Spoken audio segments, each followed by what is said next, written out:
Hey guys, it's me, back with another walkthrough. This is my Something is Killing the Children walkthrough and display. I discovered this book, unfortunately, shortly after it started coming out. So I didn't get to partake in, first printings of cover A or anything along those lines. I've got a couple not cover B, but the J. Lee variant for issue number one and some of the reprints. But just wanted to go over just some of the special editions that I have to my favorite current book. So this was one of the. I'm going to go kind of out of order here. This is one of the first big books that I picked up during the pandemic. When selling comics, I was able to afford a couple of nice books, and so this is the J. Lee. I believe this is the FOC variant, and it's a Virgin variant of issue number one. It is a first print. It's really nice, beautiful artwork with Erica Slaughter and Octo sitting on the top of a dragon. I love this artwork. I love the A cover, but there's just something about this J. Lee cover that's just so dramatic and great in my mind. Right there, I just felt that was kind of a fitting addition to this portion of the display. That's actually a 3D printing of my upper jaw. Several years ago, I got fitted for a mouth guard, a night mouth guard, because I grind my teeth pretty badly. And this was the 3D print that they did in the shop, in the dentist's office. They used to do, I mean, for those of you who don't know or maybe haven't been there in a while, they used to take these molds of your teeth, right? They'd put all this putty in there, and then they'd make the mouth guard from a mold. But now they have, they can just stick like a wand in there, and it's weird, but it's definitely not as invasive as having the putty in there. And then they can just print the mouth guard, same way they do with crowns and stuff like that now too. So I mean, kind of a neat thing. Kind of weird to bring up at the same time. I just felt like that would be a really fitting design addition or accoutrement, as you will, to this display, just because it's so gritty and real. Right next to it is a really, really cool piece that I was able to get from a friend, my friend Fran, who I've known for 14 years now. I think I met her and her sister way back at Phoenix Comic Con, when it was still Phoenix Comic Con, and was held in 2010, and that was the year Fuzzy Face came out, as well as it still wasn't in the big portion of the convention center. It was in the upstairs portion of the convention center, like the north building, I think. But anyways, Fran makes these great pillows, and her craftsmanship is just so amazing. That you can see the super even stitching, the great use of the color. And I had asked her if she could make me an Octo. And she asked me what size. She doesn't really do it a whole lot anymore. Unfortunately, for some reason, people don't want to pay top dollar for something like this. Something it's a huge display piece for me. And when I asked her what she would charge and she gave me a ridiculously low number, I said, okay, double that and then add this, and then also charge me for whatever your supplies are. And she was like, seriously? And I was like, seriously. Your work is top quality. You don't deserve to have to take pennies for your work. And I sent her some pictures of Octo, and she really knocked this out of the park. She gave him, the little X, crossway X, great buttons. I believe she used some really great choices with the fabrics, because sometimes that can be really limited. Putting in the zipper stitch was so much attention to detail. I'm extremely excited to have this, and picked it up from her at Phoenix Comic Con, or Phoenix Fan Fusion, I should say. Getting to give her a big hug when I got it from her. So thank you so much, Fran. for putting this together for me and helping really make this display more complete. Over here, I've got, of course, my mallet, my mini sledge that I bought years ago from, Spirit Halloween. I don't know why I bought it, honestly, but bought it because there's another piece that I bought with it, and you'll see that in a second.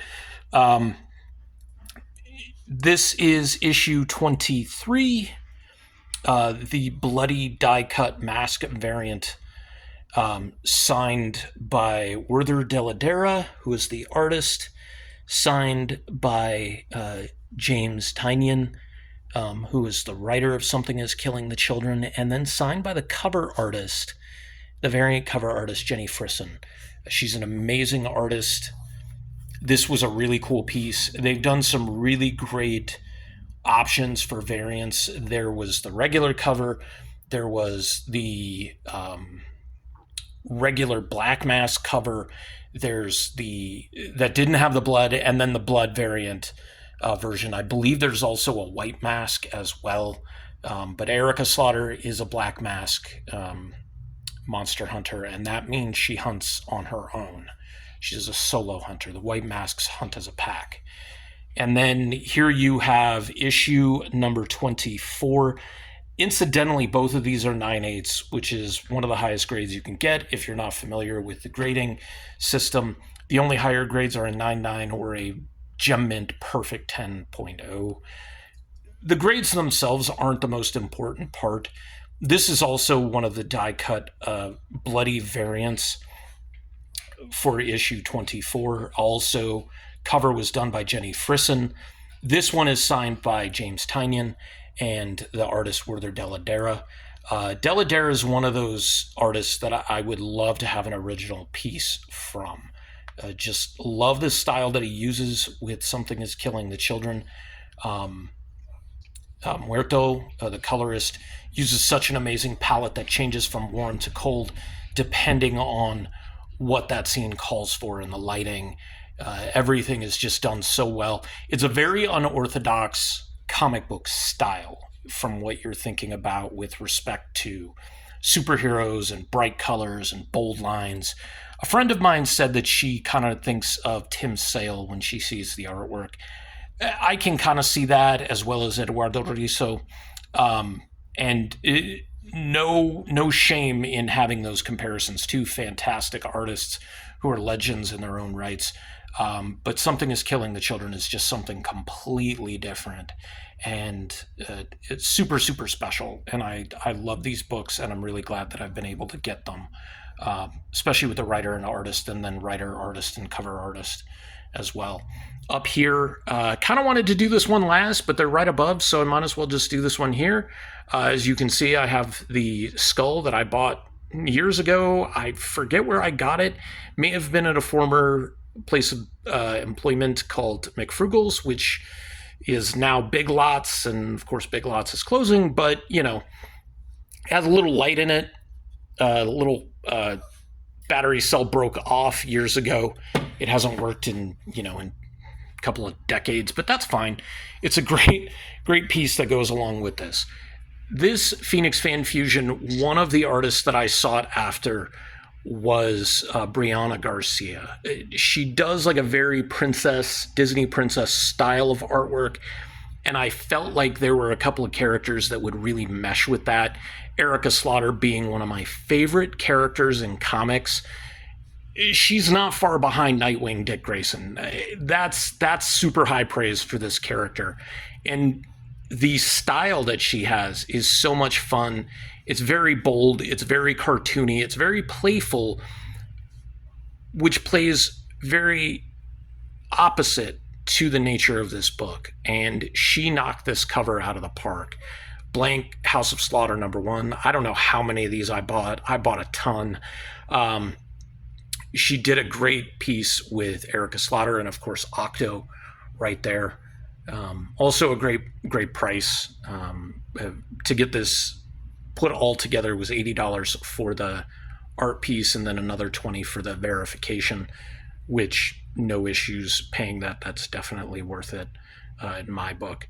Over here, I'm going to go into the figure very last. Over here, you have the first two deluxe hardcover slipcase volumes with foil enhancements and embossments and debossments on the bookcases themselves.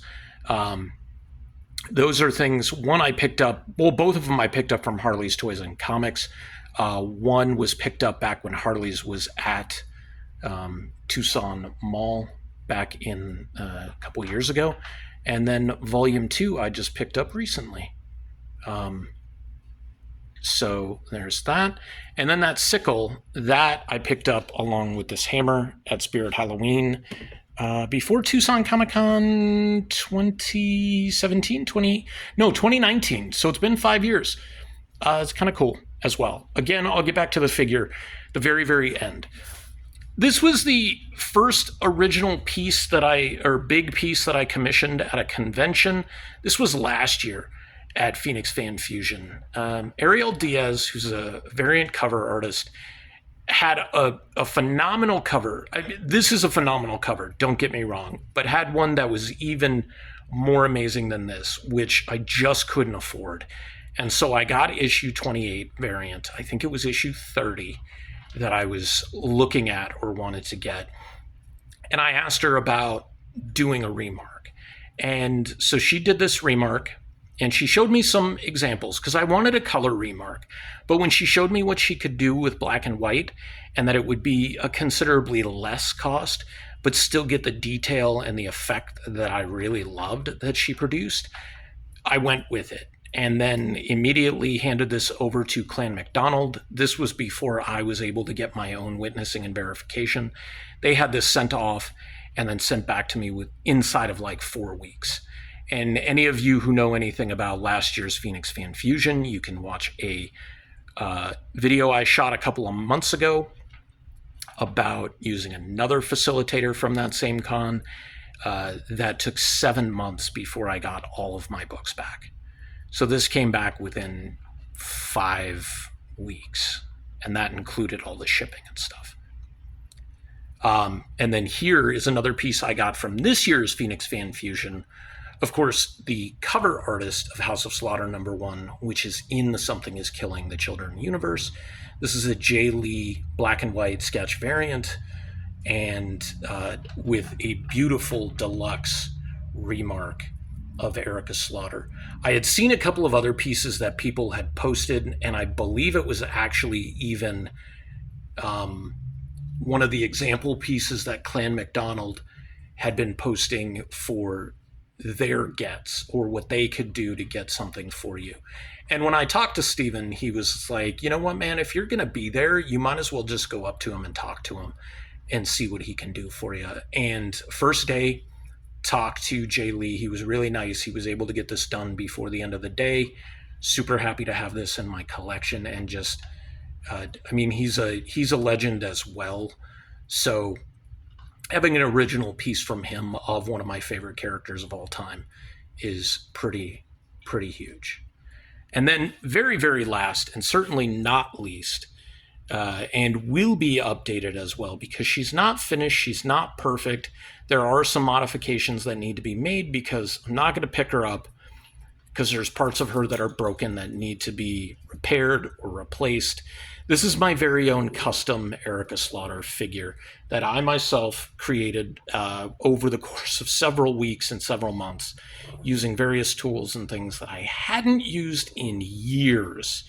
Bought myself heat guns, bought myself sculpting tools, bought myself paints, sandpaper, all kinds of stuff to put this one together. And so this is made out of 3 different figures. It is made out of a G.I. Joe Classifieds Zorana figure.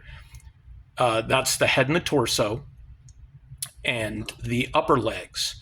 The boots or lower legs are from a G.I. Joe Snake Eyes, the movie Scarlet figure.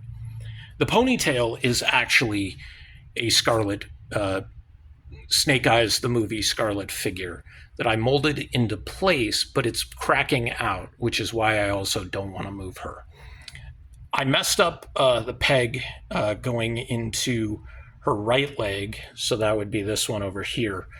And so it's just sitting in there with a screw as a peg. So I need to redo the boots. I've got all the pieces.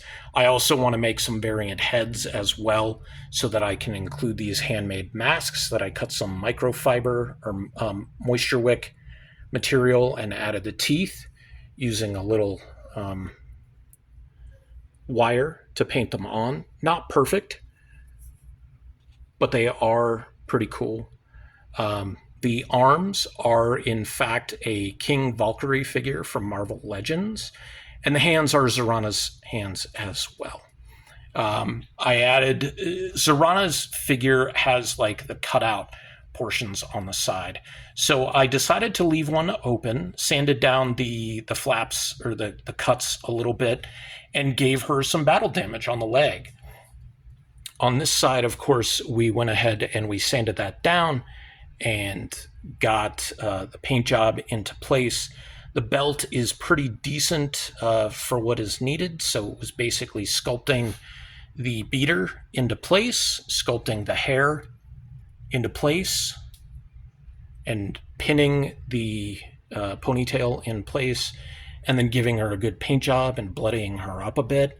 Again, I'm planning on fixing this leg, the right leg. I'd like to be able to pose her a little bit more, and you can't do that if the leg's, like, basically you pick her up, the leg falls off because it's just positioned in place.